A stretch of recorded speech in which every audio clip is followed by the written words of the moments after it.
producer from Chicago and produced for several groups and also myself. I was working on music through high school, through the late 90s, but when I got really serious with it is when on my way leaving SIU 2002, an unfortunate event happened where I had to leave. I came back to the city, met a lot of people that I work with today, Jezel Rocks and Joe Blow, and then working with GLC, who, you know, he was working with good music at the time and stuff like that. Mm-hmm. And he got me and J Bar started with the Roland VS880 and a microphone. And we learned how to record and lay down our tracks and stuff. And I really owe a lot to GLC for getting me started and teaching me how to get the music going and structure songs and lay vocals on tracks and having a microphone performance and everything. So that's really how we got started. It was maybe around 2002, 2003. And yeah, GLC, Joe Blow, they really influenced me to lay my music down right, and that's when I took music really seriously at that point. Damn, I stay flipping like a quarter ounce. I show a chick she really can't afford to bounce my. The production side of things is always just staying focused.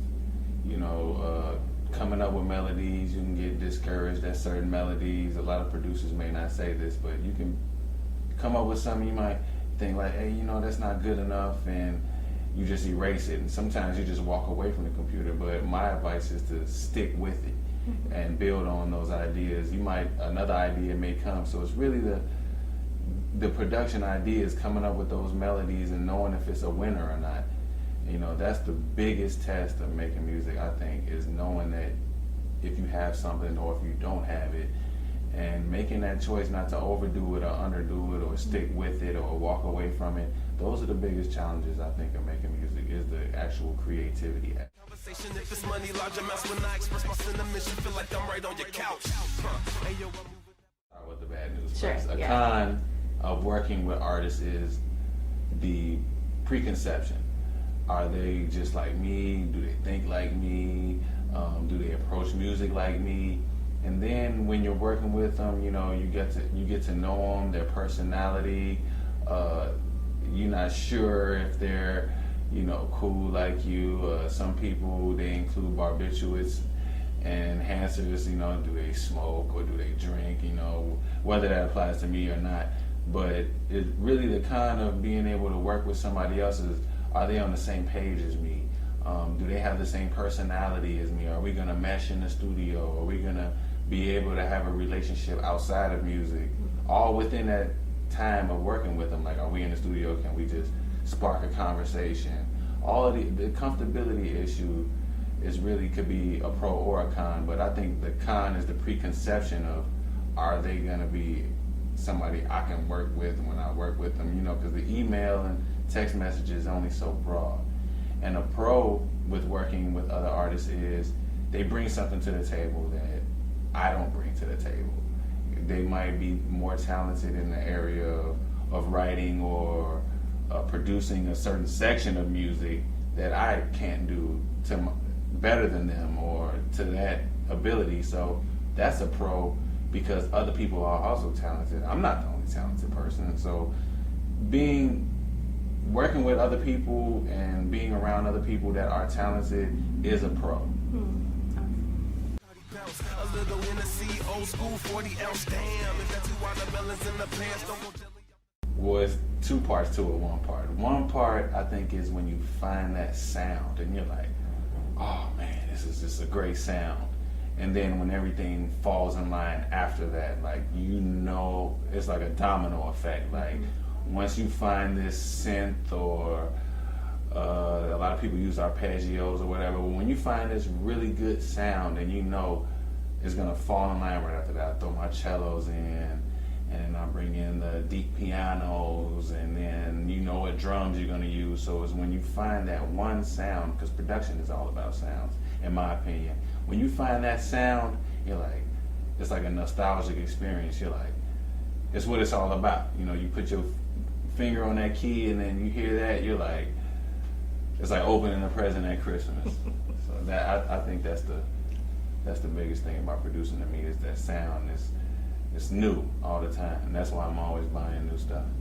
They hit with my advance, flipping lyrics like a tumbler. Jesse White mumbler. They was talking shit, but now they laying with. Well, being from Chicago is definitely a challenge for one, because it's not a big industry here. So breaking through here, it's like trying to break through a glacier rather than thin ice that they say do not skate on, you know. Certain people have to quote unquote kiss ASS, you know, to get through, and they're hounding bloggers and stuff like that. It's really hard to get through to people in Chicago, and the fact that everybody in Chicago isn't making it, so it's more every man for themselves. So now it's like, oh, you're trying to make it, and you have a possibility of making it before me. No, I'm not gonna help. How could I push somebody ahead of line in front of me, you know? So I think the biggest part in Chicago, and me being from Chicago, this is my gripe, is the fact of breaking through. And that's really hard. It's really hard to break through in Chicago. And when I roll up with the top down, if the weed broke down, nigga roll up. One solution would be, the labels are poaching artists here. I think they should go ahead and build some offices here. You know, the Midwest has always been a big money maker for music. You got Eminem, Nelly, Michael Jackson from Gary, Indiana, Kanye West, R. Kelly. These are some Bone Thugs and Harmony. Like, these are multi-platinum to diamond artists, all within the Midwest. I don't think, there probably has been other regions that produced that many or more, but in my time frame, I can't think of any. So I think that they should focus, record labels and the industry should focus labels into the Midwest, because there's a dichotomy and a melting pot of talent here.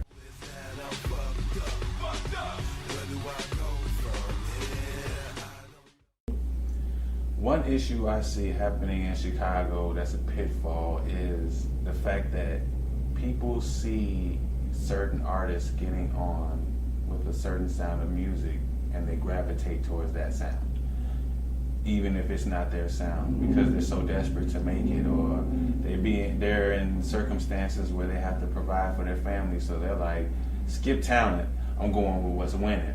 And Chicago has been highly infused on drill music, but drill music isn't selling like that. You know, you check the billboards, who's selling, they're doing low numbers. So now people are following that because just somebody signed a contract. No, I don't think they should do that. And I think that's the biggest pitfall in Chicago, is following down a short road to success is a huge pitfall in Chicago.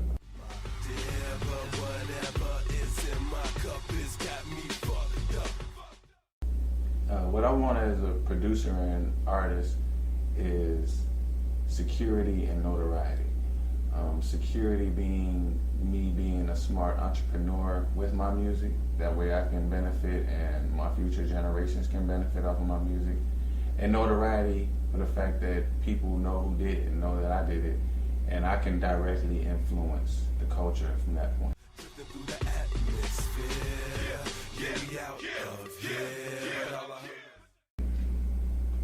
I'm taking a more business standpoint. Like, I already make music every day, but music is only 10% and business is 90%.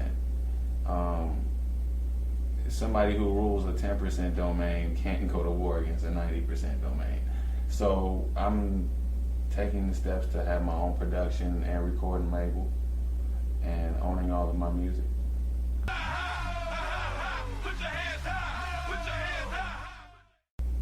The game is changing. Be knowledgeable that the world is changing at a fast pace. those people around you that you seek confidence in, that are becoming of that curve, to listen to them, you know, and because those people will have that good advice for you. Always listen to the people I feel inspire you or that you look up to, because they're providing things. You're learning from their mistakes and you're learning from their short and upcomings. So you want to be able to pull from them and apply it to your life.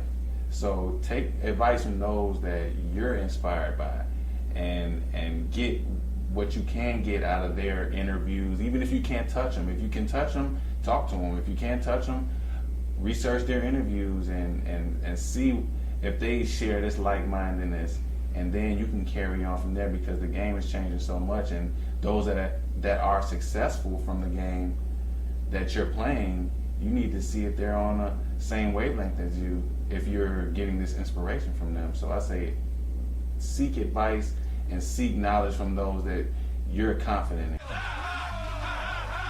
Definitely working on a lot of new music and material. We just finished up the Nature Real Everything project. I did All I Know on there. Background vocals on a track or two and stuff like that. We're working on the House of Bread. It's a group that I'm working with, the House of Bread, the Hob. We're finishing up that project, and I'm also working on production for my project and the new Nature Real project, which is untitled right now, but we're steadfast on that. Facebook, you can get in touch with me. You know, I'm shy, but you know, I talk back. Contextual T. I ain't gonna lie, I be feeling myself.